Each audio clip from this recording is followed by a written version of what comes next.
चलिए जानते हैं आज के देश और दुनिया के महत्वपूर्ण 20 बड़ी खबरें सिर्फ 5 मिनट में। पर अभी तक आपने इस वीडियो को लाइक नहीं किए हैं तो लाइक कर लीजिए, चैनल पे नए हैं तो चैनल को सब्सक्राइब कर लीजिए। तो चलिए वीडियो को स्टार्ट करते हैं। कांग्रेस में शामिल हुए भाजपा और सीपीआई के कार्यकर्ता, पूरी जानकारी आपको विस्तार से देंगे, वीडियो को अंत तक जरूर देखें।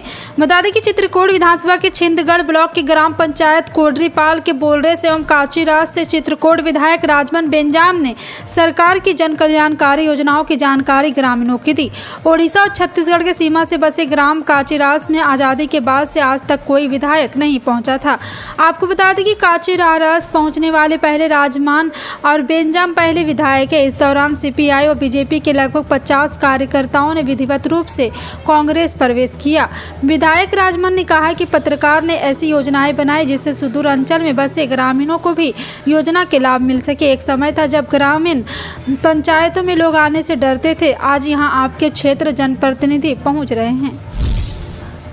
उत्तर प्रदेश की घोसी विधानसभा सीट पर हुए उपचुनाव की मतगणना जारी। यहां से बीजेपी के लिए बुरी खबर है, लगातार बीजेपी उम्मीदवार यहां से पिछड़ रहे हैं। यहां पर 10वें राउंड की मतगणना के बाद समाजवादी पार्टी के सुधाकर सिंह बीजेपी के दारा सिंह चौहान से 12,139 वोटों से आगे चल रहे हैं। यह सीट पर इंडिया गठबंधन और एनडीए के बीच नाक की लड़ाई बन गई। बीजेपी ने इस सीट पर अपने उम्मीदवार की जीत को लेकर बड़े बड़े दावे किए थे, लेकिन फिलहाल बीजेपी के सारे दावे धराशायी नजर आ रहे। घोसी विधानसभा सीट पर उपचुनाव में वोटों की गिनती सुबह 8 बजे शुरू हुई थी। कुल 32 राउंड की यहां मतगणना होनी है। 10 राउंड की मतगणना हो चुकी है, 11वें राउंड की मतगणना चल रही है। लोकसभा चुनाव को लेकर सियासत हलचल बढ़ गई है। सत्ताधारी राष्ट्रीय जनतांत्रिक गठबंधन यानी एनडीए की अगुवाई कर रही भारतीय जनता पार्टी ने उम्मीदवार चयन की प्रक्रिया शुरू कर दी। वहीं विपक्षी Indian national development inclusive alliance यानी इंडिया गठबंधन में भी सीट शेयरिंग को लेकर चर्चा तेज हो गई। मुंबई में हुई इंडिया गठबंधन की तीसरी बैठक में सीट शेयरिंग का मुद्दा जल्द सुलझाने पर सहमति बनी।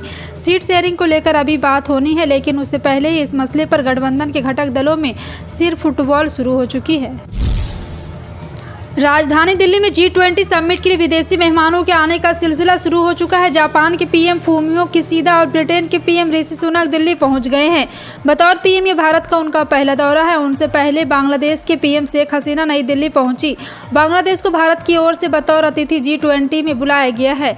इसके अलावा इटली के पीएम जॉर्जिया मेलोनी और अर्जेंटीना के राष्ट्रपति अल्बर्टो फर्नांडीज दिल्ली पहुँच चुके हैं। वहीं अमेरिकी राष्ट्रपति जो बाइडेन शाम के समय दिल्ली एयरपोर्ट पर लैंड करेगा।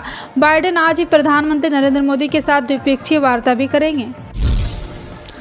मध्य प्रदेश, महाराष्ट्र, गुजरात में अगले 3 दिनों तक भारी बारिश का पूर्वानुमान है। वहीं अगर मानसून की स्थिति की बात करें तो मौसम विभाग के मुताबिक उत्तर प्रायद्वीप, मध्य और पूर्वी भारत के राज्यों में अगले 3 से 4 दिनों तक मानसून एक्टिव रहेगा। इसके चलते भारत के इन हिस्सों में बारिश की गतिविधियां देखने को मिलेगी।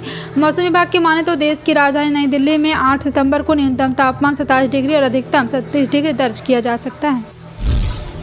वर्ल्ड बैंक ने G20 से पहले भारत की जमकर तारीफ की है। G20 से पहले तैयार किए गए डॉक्यूमेंट में वर्ल्ड बैंक ने कहा, भारत के डिजिटल पब्लिक इंफ्रास्ट्रक्चर DPI का असर फिनेंशियल इंक्लूसिव में ज़्यादा है। वर्ल्ड बैंक ने डॉक्यूमेंट में भारत की सराहना करते हुए कहा, प्रधानमंत्री की मोदी लीडरशिप में देश ने 6 साल में जो मुकाम हासिल किया वो पिछले 5 दशक कोई नहीं कर सका। पीएम मोदी ने कहा, भारत ने 50 साल का काम 6 साल में कर दिखाया जो दुनिया भर में जीवन का बदल सकता है। इसमें UPI, जनधन, आधार, ONDC और कोविन जैसी चीज़ें शामिल है। उत्तर प्रदेश की घोसी विधानसभा सीट पर हुए उपचुनाव पर पूरे प्रदेश की नजर टिकी थी। अगले साल होने वाले लोकसभा चुनाव से पहले उत्तर प्रदेश में इस सीट के उपचुनाव को एक लिटमस टेस्ट के तौर पर देखा जा रहा। घोसी इसलिए भी खास थी क्योंकि यहां समाजवादी पार्टी से इस्तीफा देकर भारतीय जनता पार्टी में आए दारा सिंह चौहान चुनाव लड़ रहे थे, लेकिन शुरुआत के राउंड में जो ट्रेंड आ रहा है उसमें वो पिछड़ते दिख रहे हैं। चुनाव आयोग के मुताबिक घोसी विधानसभा सीट पर शुरुआत 7 राउंड की गिनती के बाद समाजवादी पार्टी के सुधाकर सिंह आगे चल गए। अभी तक सुधाकर सिंह 25,000 से ज़्यादा वोट मिल चुके हैं, जबकि दारा सिंह चौहान के करीब 18,000 ही वोट मिले, यानी सपा 7,000 वोट से बढ़त बनाए हुए। हालांकि कुल 54 राउंड की गिनती होनी है और ऐसे में अभी भतीजे को लेकर के नतीजे साफ नहीं हुए और कहा जा सकता है कि यहां चुनाव सपा के हाथ में जा सकते। उत्तर प्रदेश में पिछले साल में ही विधानसभा चुनाव हुए थे, लेकिन घोसी में फिर से उपचुनाव की नौबत आ गई।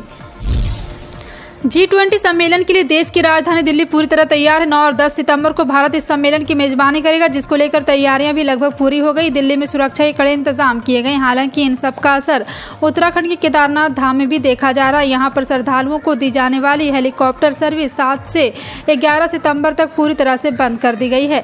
दिल्ली में G20 सम्मेलन को लेकर मेहमानों के आने का सिलसिला शुरू हो गया। इसको देखते हुए केदारनाथ धाम की हेलीकॉप्टर सर्विस को बंद करके सभी हेलीकॉप्टर को G20 सम्मेलन के लिए दिल्ली बुला लिया गया। केदारनाथ धाम में मौजूदा समय में 8 हेलीकॉप्टर कंपनियां अपनी सेवाएं दे रही है। अब इनकी हेली सर्विस G20 के लिए बुक कर दिए गए।